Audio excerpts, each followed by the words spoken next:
Hello everyone, welcome to my YouTube channel. मेरा नाम है रंजीत। उम्मीद करता हूँ आप लोग बहुत अच्छे होंगे। आज की ये स्टोरी उस भव्य राम मंदिर की है जिसके लिए हमारे देश के सभी हिंदुओं ने काफ़ी लंबी लड़ाई लड़ी। तो आज हम वीडियो के माध्यम से जानेंगे राम मंदिर के टूटने से लेकर बनने तक की पूरी कहानी।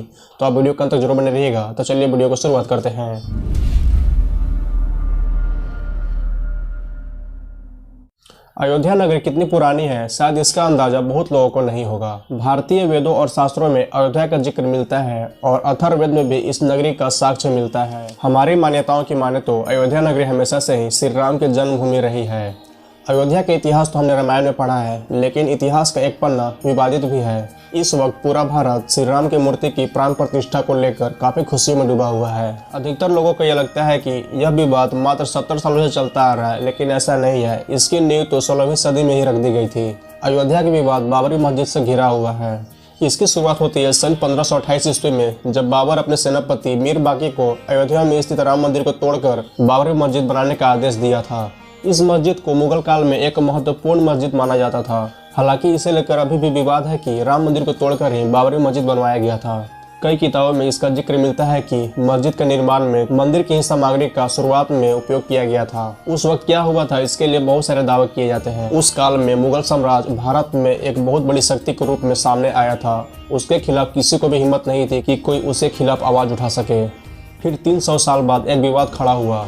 1850 ईस्वी के आसपास अयोध्या में स्थित राम मंदिर के लिए एक विवाद शुरू होने लगा। इंडियन हिस्ट्री रिपोर्ट की माने तो उस वक्त के सुन्नी मुसलमान एक गुट बनाकर हनुमानगढ़ी मंदिर पर हमला कर दिए। उनका कहना था कि यहाँ मस्जिद को तोड़कर मंदिर बनाया गया था, हालांकि इसका कोई साक्ष्य नहीं था।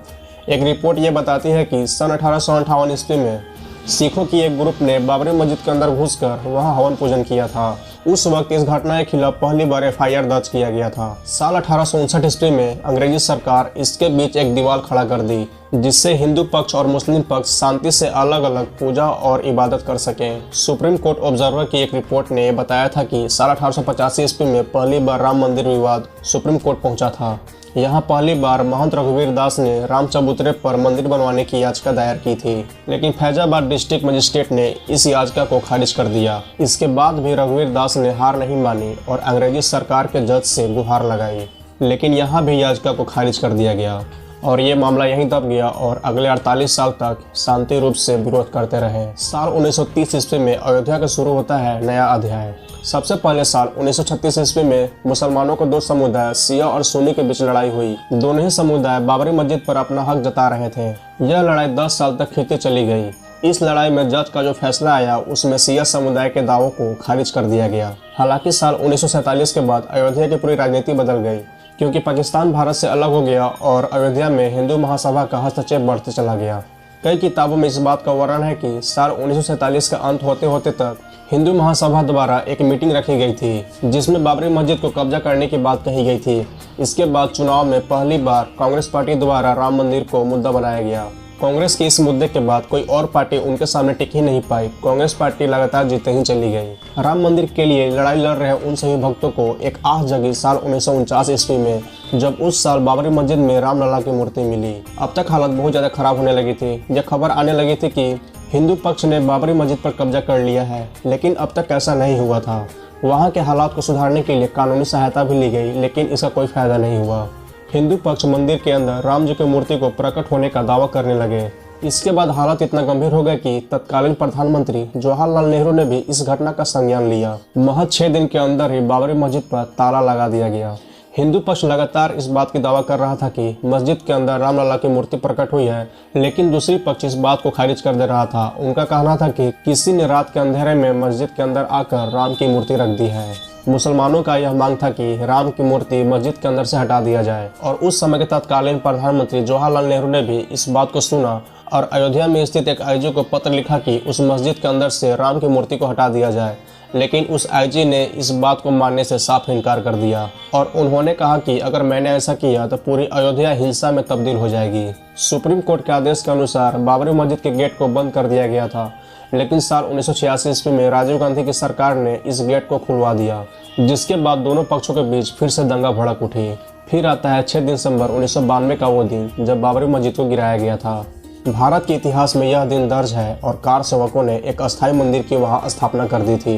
बाबरी मस्जिद को गिराने के बाद भारत के अनेक राज्यों में दंगा भड़क उठी, जिसमें कई सारे बेकसूर लोगों की जान चली गई। इसके बाद पूरे उत्तर प्रदेश में राष्ट्रपति शासन लगा दिया गया और तत्कालीन चीफ मिनिस्टर कल्याण सिंह ने अपने पद से इस्तीफा दे दिया। फिर साल 2002 में राम मंदिर को बनवाने के लिए बहुत ज्यादा मांग बढ़ने लगी।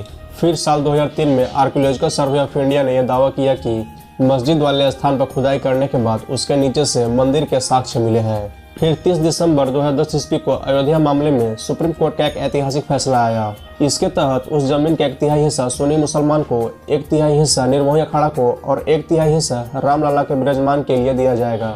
इस फैसले के बाद पूरे देश ने विवाद को जन्म दे दिया, क्योंकि तीनों पार्टी में से किसी ने भी इसके लिए गुहार नहीं लगाई थी। फिर साल 2017 आते आते तक सुप्रीम कोर्ट के जज ने तीनों पार्टियों को सेटलमेंट करने के लिए कहा और इस पर एक बार फिर से बहस शुरू हो गई। फिर साल 2019 ईस्वी में आखिरकार आया एक ऐतिहासिक फैसला। नवंबर 2019 ईस्वी में सुप्रीम कोर्ट ने हिंदू पक्ष के हित में फैसला सुनाया और राम मंदिर को बनवाने का आदेश दे दिया और मुसलमानों को मस्जिद बनाने के लिए 5 एकड़ जमीन दे दी गई। मुसलमानों ने 5 एकड़ जमीन को स्वीकार किया और अगस्त 2020 ईस्वी में प्रधानमंत्री नरेंद्र मोदी ने राम मंदिर का शिलान्यास किया।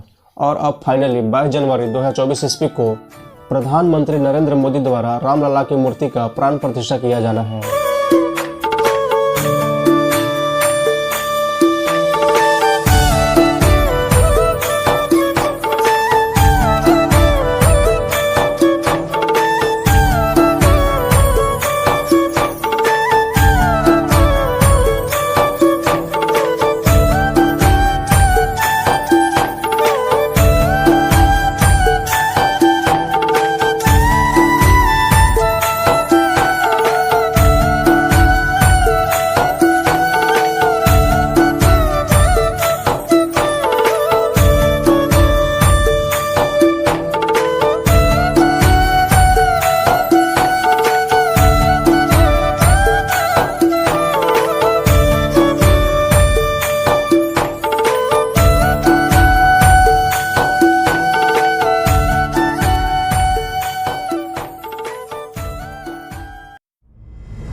तो आज के स्टोरी में सिर्फ इतना ही। आपको कैसा लगा यह कहानी सुनकर मुझे कमेंट बॉक्स में जरूर बताइएगा।